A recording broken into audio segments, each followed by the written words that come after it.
Yasanso edinshemu ewa hebium na meka osa ha egusa ye emergency Ghana TV ebusiamo beka story amede ebe fa mami bia ordinary wo sem ebe piemu ewo MFK enim na some of the buy and say na ne ba ho mfa ne kakra na dide na do some be kwakoya akola ne surgery no be ma no entu ni nai ensi hospital ho no na otin se be ma no ye oba fofo ho ade dide na okwakoye ne ba ne surgery no na insan se no pese ne ba no ho to ni nti no wentimi ankwanko se wedding na ekoso no because o pese ne ba no esanso eba nkwamu biom na papa no efrimo papa no ato na nanom ewo nsiedo ejapadi abema no ejaye no ni wedded wife no aye na adwen se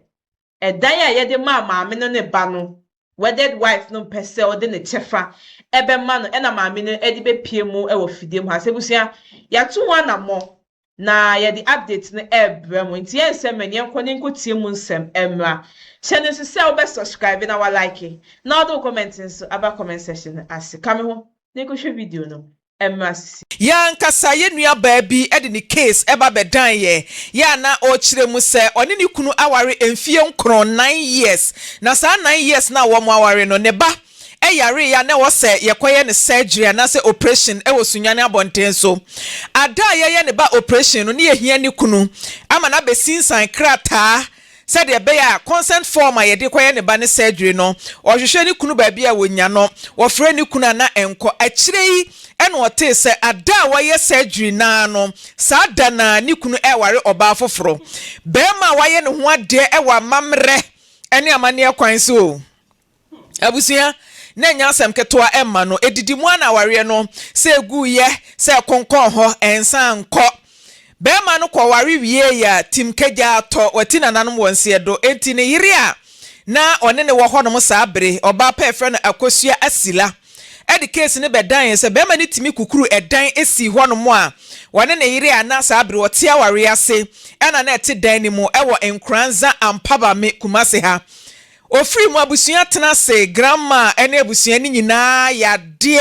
wa ma cheja pade na yi ono ne ba de ama no dan kura ba ko pe o single room ne kura ye friend mother wo so wan pene da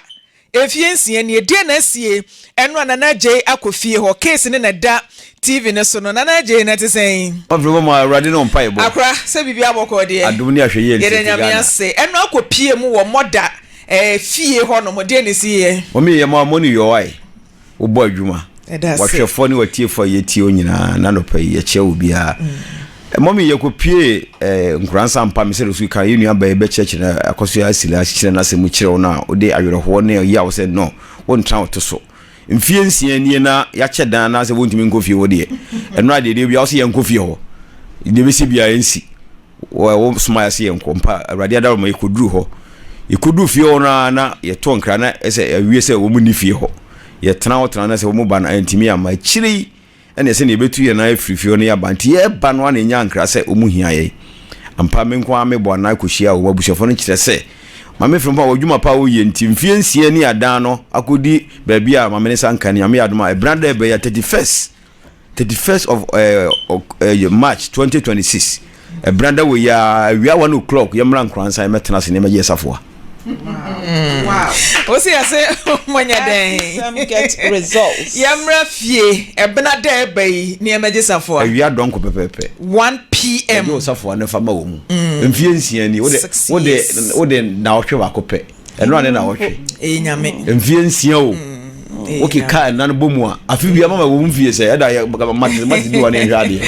Wo da ye ka crush bi o. 5 days. Time 6. Eda wo nya se bobo na nhade na ye fanya mass bi o ha. Omi wa ya de o. Ye nyame ase na ye nyina ne ya de wo se e teamwork. Se wo ye adwuma na se teamwork e wo mu a dan na da TV ne so no. Moda na na ejina ho ya na. Moda de ya video no momi. Ye passa wo passa mi. Wouldn't na video mother me name no video no better kwa eti edan no nie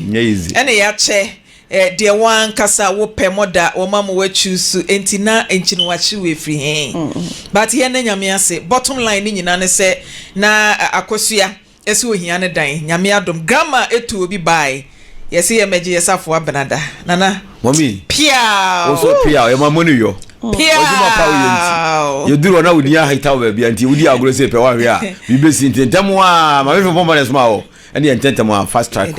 paya mommy nyame nhira why otimu ni nyina nyame nhira mu nyina ye kodo hu mo mali dia say some get good results ye nyame ase nti ada de akwakwesi no nyame aya no no afisam ene tina da bia me kama asem bi se wo ha wan trase gu na bra afisam wo ho bomodi ande bowura losing media ha na yenhwe nkama asem ma wo sania akosoya esila enya ne mu aye wonso watumi enya mu aye medase ya da busuya nti de ekono no we ho update na ye de amamo ebusia ene yate asem de because asem de na yate na ye da twede amponyankopon ase ene MFK ene ni team se ometimi a solve issue we edi amaye maame na ebusia story we a eba ye no ye mfentu ye hofo because ye maame be chechire bebre na e ma ye hu ne se so your ba na ukọ relationship and so kwa wawe mu a make sure say uwo bibi a wo ye na wunya kakra edi tu botom ye fa ntu ye hofo ye fa ye maame story we entu ye hofo ma ye nkoye housewife ene ye ho nkikaye be ma no be kwa aba na wuwedi nti ye fa ntu ye hofo channel so be subscribe na wa like na do comment so aba comment section na ase edi ameje so an ketwe maame esi enese ebusia ebesa so edi nhemu ewa hebio makram